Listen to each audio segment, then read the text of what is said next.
So how do you build speed as a runner? How do you focus on that specific building block? Well, 2 months ago, we sat down and talked all about speed endurance. And today we're sitting down and talking all about that top end speed to help you guys become faster runners.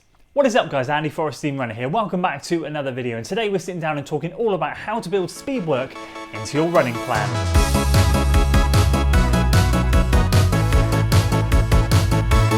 So when it comes to the difference between speed and speed endurance, so speed endurance, we're looking to hold a certain pace for a longer period of time, longer reps, shorter recoveries. When we're talking about pure speed, we're looking at fast turnover. We're looking to work that top end, shorter reps, longer recoveries, allow the heart rate to come down, and then really go for it in the reps so that we can work as hard as we can within reason. And we're going to be talking about the types of workouts you can do, how to incorporate it safely, and the all-round reason that we want to incorporate this into our training. So if you're excited for today's video, guys, make sure you give it a like, share it with your friends, subscribe to the channel for weekly running content, and let's dive in.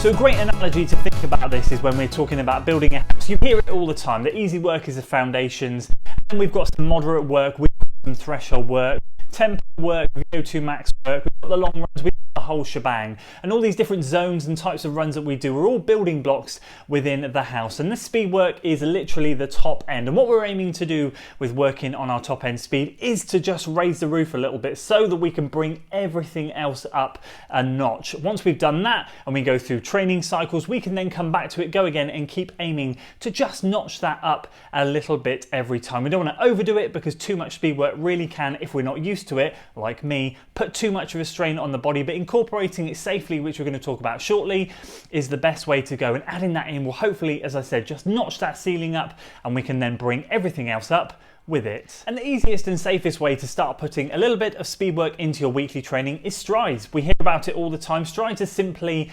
accelerations. That's actually a word I prefer to use because it simply is that. We're just accelerating for a duration of maybe 10 to 20 seconds or between lamppost to lamppost. And we're looking to start off with something like 2 or 3 strides at the end of a couple of easy runs a week. So maybe pick a couple of easy runs if you're not doing any speed work at all, and just drop those in the last mile, in the last kilometre. 2 or 3 accelerations, 10 to 20 seconds.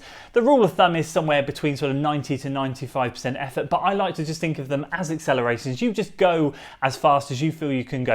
You're not looking to go all out, but if you feel a bit sluggish on that day, then just turn the legs over faster, because the idea of these accelerations or these strides is to get you up on your toes, and it's very hard to run with bad form when we are doing that. Currently, I've got strides penciled into my training about 3 times a week after an easy run, after a moderate run, and I'm also actually doing them on before my workouts. So sometimes it can be up to 4 times a week, just very light, and it's all about working on those biomechanics. It's a great way to prep the body for what's to come. Another great way to start to prep the body for what's to come is hill work, and this can be done in a couple of forms in the early stages of your speed journey. That can be in the form of simply taking your strides and moving them to a hill. So planning a route so that in the last mile or kilometre you're running somewhere uphill. You don't have to change or divert, it just becomes part of the route. That's what I usually do, and it just becomes an easy way to incorporate it rather than thinking, oh, I've got to stop my easy run and now and go and do some strides. It's there, the hill is right there, and you can just start to do your accelerations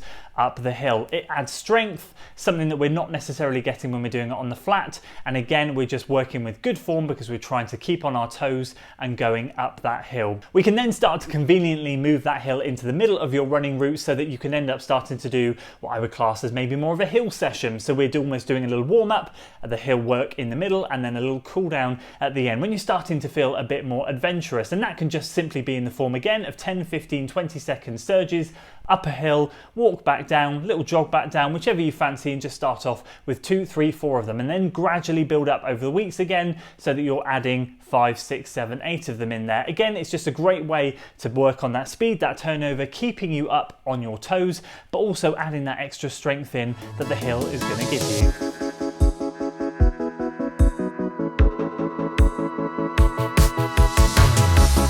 And if you're a bit of a veteran when it comes to your weekly training, you're used to it, you're like me, we have regular speed days, we have regular threshold days, and we have regular long run days, then the next step really is to incorporate that VO2 max work in there. Now, it's not something that I tended to do when I was doing marathon training. I did neglect the top end speed work a little bit, but now we're focused solely on 10K shorter and maybe slightly longer training.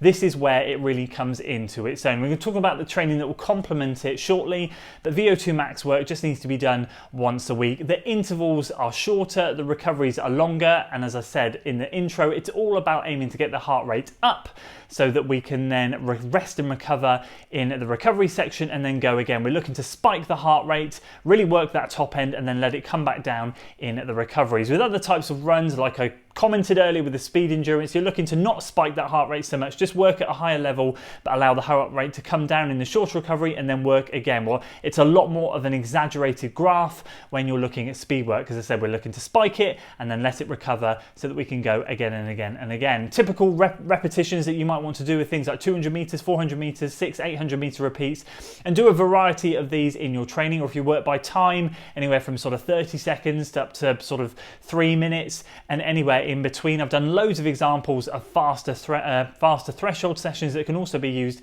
as VO2 max sessions, and I know there are some incredible ones out there on YouTube for you guys to go and follow. Plus, if you're not following me on Strava, you can check out my Monday training at the moment, where you'll see me take on these workouts.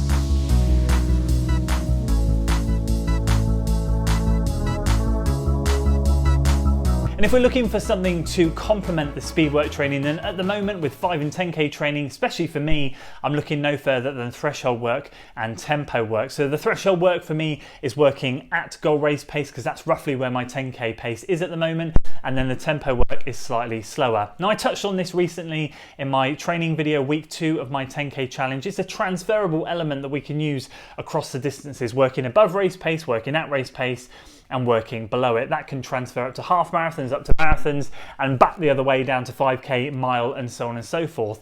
It's just something that we want our bodies to get used to, working in and around that goal race pace, and as the race approaches, just squeeze that down slowly so we get more refined, get closer to race pace, practice race pace more, and try and squeeze those paces in so that we are really ready for it. So for me, at the moment, threshold pace, as I just stated, is in and around my 10K race pace, and tempo work, for the purpose of this video, we're talking in and around that 1 hour race pace. So that's going to be slightly slower than what I'm shooting for. I think what I have to say when it comes to speed work is just approach with caution. I think for me personally, it's an area where over the years in history proves that it's somewhere that's my weakness, mainly because I sometimes get injured when I'm doing speed work. I'm much used to longer, slower miles. I'm much used to marathon training, half marathon training, and this speed work and turnover is something that is quite alien to my body. I only really touch on it once a year for a block, and then I move on. And so to complement this, I am indeed embarking on a strength and conditioning course at the same time. This is something I'm putting together myself, and something I'm doing 2 to 3 times a week as well. Hopefully what I'm aiming to do is condition the legs and the body to get stronger, alongside the faster training that I'm doing, to hopefully not make me break down like I sometimes do. And I extend this to you guys and say, if you're considering getting into speed work and it is your weakness just like it is mine, and it's something that's an area that you need to work on, then do consider adding some strength work in at the same time. Obviously you have to be a little bit careful when you put in that strength work in. I try and make the hard days hard and the easy days easy to recover, and I'm making sure I am eating a little bit more protein on those harder days, so that when I've got a workout done and a strength work in the evening, I'm making sure I recover fully. Then I can just relax and take my easy days easy. So those things just complement each other, and once again, fingers crossed, it'll be something that can help you guys as well as me. So hopefully that gives you guys an insight into speed work, how to use it, how to integrate it safely, what work complements it, and obviously how to sprinkle some of it in to your weekly training. For me, it's Monday, and make sure if you are on Strava, you check out the description below, because my details are in there. You can follow along and you can check out my VO2 max workouts that I'm doing every Monday. If you're interested in the speed endurance video, go and check that out. I think it's this side up here. And if you're interested in following the journey for 10K training, make sure you check out this video down here. That will be the latest edition. I appreciate you guys sticking around to the end of the video. If you enjoyed it, please do give it a like, share it with your friends, subscribe to the channel for weekly running content, and as always, I'll see you on the next one. Until then.